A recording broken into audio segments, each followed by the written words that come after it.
I've moved out, so your house is gone. It must be tough without a place to call home, my mother-in-law said happily on the phone. I just responded with a quiet, She continued, enjoy your life in your new home. I replied, yes, thank you, and please never come back to my house. After all, you'll be getting a divorce. Then she hung up. I stood at the airport, feeling not angry, but happy. I clenched my fist in a small victory and walked home feeling light. My name is Emma. My husband, David, had to go work abroad soon after we got married, so we had to live apart for a short while. David and I had been dating for 5 years before we got married, and we had lived together too. We trusted each other a lot because of our long relationship. I wasn't worried about David cheating on me. I just hoped he stayed safe while he was away. Our days should have been calm, even though sometimes I felt lonely, but things got complicated when my mother-in-law decided to move into our house. She got divorced when David was young. When she found out David was going overseas, she said, I'll keep an eye on you, Emma, to make sure you don't cheat. She started living in our house without asking us first. It turns out she was cheated on and left by my father-in-law, who disappeared afterwards. Worried the same thing might happen to David, she decided to watch over me. But her constant spying made life really hard. I felt desperate, so I asked David for help. He kept telling his mom to leave, but she wouldn't listen. David trusts you too much, Emma. I can tell you'll cheat. She accused me for no reason, giving me a headache every day. No matter what I did, she thought I was being unfaithful. She wouldn't even cook dinner for me. She'd use food from the fridge to make her own meals, never leaving any for me, and she didn't buy groceries herself. She used the ones I bought, leaving me with nothing when I came home. I complained about it, but my mother-in-law didn't seem to care or listen. I bet you're out having dinner with your boyfriend since you're cheating, she'd say, which made me really upset. Even when I came home late from work and started cooking, she'd make a scene, saying, you must be cheating if you come home at this hour, leaving your mother-in-law alone. During my busy work times when I often came home late, she'd always accuse me of cheating. It stressed me out so much that I felt sick. Please, I'm begging you, just leave. I'm not cheating. I really love David, I told her. David, who was too busy to come back to the U.S., tried his best to get his mother to leave, but her response was disheartening. So you want me to leave that badly? You must be cheating after all, she said. At that point, I could only sigh. On my day off, I went out to meet a friend, and once again my mother-in-law accused me of cheating. She was determined to catch me in the act and clumsily tried to follow me. She hid behind lampposts and her house's brick wall, trying to stay out of sight. I just ignored her and went on with my plans. I met up with my friend at a cafe, grumbling quietly so my mother-in-law wouldn't hear. Suddenly, I saw flashes of light. She was taking pictures of me. My friend, Abby, who I've known since our student days, looked suspicious and asked, what's that? Abby, being tough, started to get up, saying, should I say something to her? But I quickly convinced her to stay seated. No, please stay, Abby. Abby had a pixie cut and wore street-style clothes, which made her look a bit like a man. I joked that my mother-in-law might have thought she was a guy, which made Abby burst out laughing. Finding the situation amusing, Abby leaned closer to me, pretending to hold my hand to tease my mother-in-law. Each time my mother-in-law took a picture, she seemed thrilled, snapping away while her nostrils flared with excitement. It was so ridiculous that I couldn't help but laugh along. After witnessing my mother-in-law's silly antics, I felt relieved and went shopping with Abby before we said goodbye. But as expected, my mother-in-law followed me home, hiding behind lampposts and walls just like before. Sometimes I'd play a quick game of red light, green light with her, and she'd scurry off to hide. It was amusing, and I found myself joining in her ridiculous game. I couldn't help but think how foolish she was to believe that I didn't notice her following me. When I got home and started taking off my shoes, she rushed in excitedly. If she was tailing me, she could have at least waited a bit before coming back. I was surprised when she showed me a disposable camera. Emma, I finally caught proof of your cheating. I'm going to send these to David, so get ready. Oh, really? Good luck with that, I said casually, which she didn't like. She spent the rest of the time buzzing around me like a nagging child. Are you okay with this? It's proof of cheating. Your face and his are clear in the photos. But I just calmly kept saying, that's fine. It was unfortunate that Abby's appearance sometimes led to her being mistaken for a man, but David knew her well from before we got married. So even if my mother-in-law sent a photo of me with Abby to David, he'd probably recognize her as just a friend. Despite enduring my mother-in-law's ridiculous schemes, I suddenly had to go on a business trip overseas. It was a shame I wouldn't get to see David because it was in a different country, but it couldn't be helped. I told my mother-in-law about my trip, although I didn't ask for her opinion. But in her mind, it seemed like a romantic getaway. As I got ready for my trip, my mother-in-law smirked and said, "It'll be a big problem if you come back pregnant from your romantic getaway. David hasn't seen you in a while, so it won't be easy to pretend the baby is his." Her distasteful thoughts made it pointless to argue back. I replied casually, "Yeah, it's just a business trip, not a romantic getaway," and headed off. The trip was really busy, and the days passed by quickly in a blur. When I finally got back to the US, I was exhausted. My boss, who had also been on the trip, seemed tired too and went home. I had planned to grab some duty-free sweets before heading home, so I took a break on a bench. Just then, my phone rang. It was Abby calling, and she had something surprising to tell me.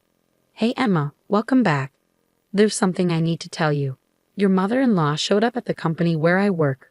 "What?" "Abby's family's company isn't the kind of place just anyone visits." Hearing that my mother-in-law went there made me really angry. Abby explained how she handled the situation and asked if she went too far. I replied, "No, I think it was just right." After laughing and ending the call with Abby, I was about to leave when I got another call from my mother-in-law. "Emma, you should be back from your trip now. Did you enjoy your affair trip?"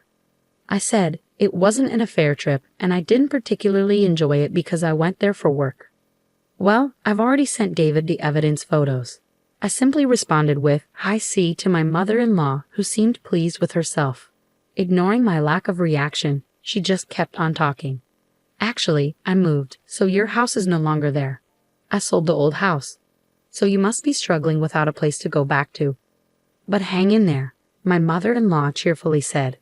I responded with an uninterested "huh" as she laughed happily. "Enjoy your life in your new house." "Thank you, and please never come back to our house.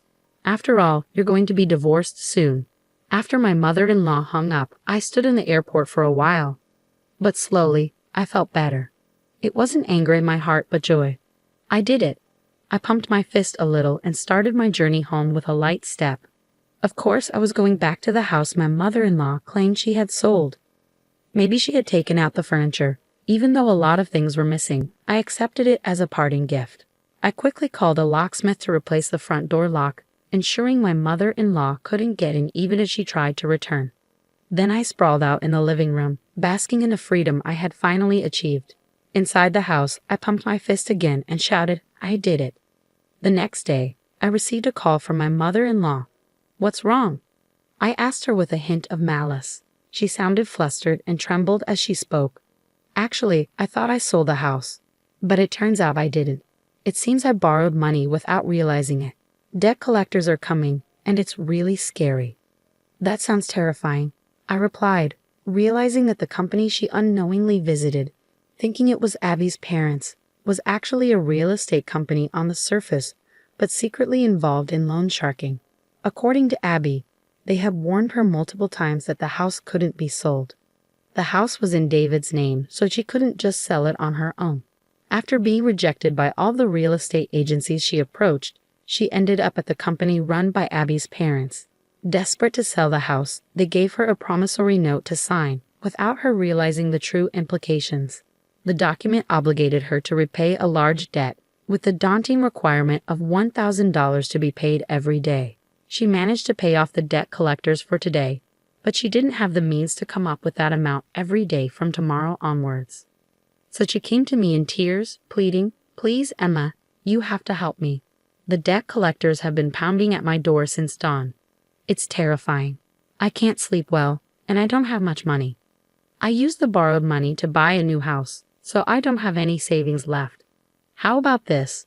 Please transfer $10,000 to my account every week until I've paid off the debt." But honestly, do you think there will ever be a day when we can pay off this company's debt? Even if we combine my income with David's, it's impossible to come up with that much money every week. I'm sorry, but your only option is to work hard and earn it yourself. What? Like there's a job out there where I can make $1,000 every day. Well, why not try talking to the company you borrowed money from? Maybe they can help you find a good job. I meant it as a joke, but my confused mother-in-law responded, Really? Then I'll go and see, and hung up. I sighed to myself, realizing there was no stopping my mother-in-law now. Later, I heard from Abby that my mother-in-law had suddenly shown up at the company and said, I have no choice but to work because I have no money. Is there a simple and easy job where I can earn more than $1,000 a day? Abby and her team managed to find my mother-in-law a job, but it wasn't what she expected. The company was one where many employees lived in rundown shacks serving as dormitories. At this company, the workers toiled tirelessly day and night, often doing physically demanding labor. Even elderly individuals were pushed to work relentlessly. My mother-in-law seemed to be working herself to exhaustion. The workplace dormitories were fenced in with barbed wire, resembling a prison, and employees were blindfolded and transported to and from work in vans, leaving them unaware of their location. She'll be free, won't she? She can pay off the debt, if that day ever comes, Abby said with a smile. She's a dear friend of mine, but I can't help feeling a bit frightened for my mother-in-law. Several weeks after my mother-in-law disappeared, David's overseas assignment ended, and he returned home. When I explained what had happened to David, he simply said, There's nothing we can do about my mom. All we can do is wish her well from a distance. It became clear that David never really got along with his mother. While he tolerated her because she was his mother, it seemed he had run out of patience with her constant suspicions about me, his wife. When I asked David of the supposed evidence photos of my infidelity, he said, Oh yeah, as if he had forgotten, and handed me a photo from his bag. That's Abby, right? I have no idea why my mom would think this is proof of infidelity. I actually had a big argument with her on the phone. I told her I cut ties as she kept suspecting you, Emma, but she wouldn't listen. It really frustrated me, but I thought this was a good picture, so I brought it home. It's true, my mother-in-law might have had a talent for photography. What a shame. The photo she took of Abby and me, with the beautiful scenery in the background, had a certain style, like a page from a photo album. It was amusing how Abby was playfully making a peace sign behind her back. That was just so like her. We really owe Abby a lot. We should visit her properly sometime soon. Just be careful not to sign any documents she might try to give you. I'll never sign anything from Abby. David and I chuckled together. Finally, we were able to live like a newlywed couple. We had no idea what happened to my mother-in-law after that, but she's probably still working hard somewhere in the States.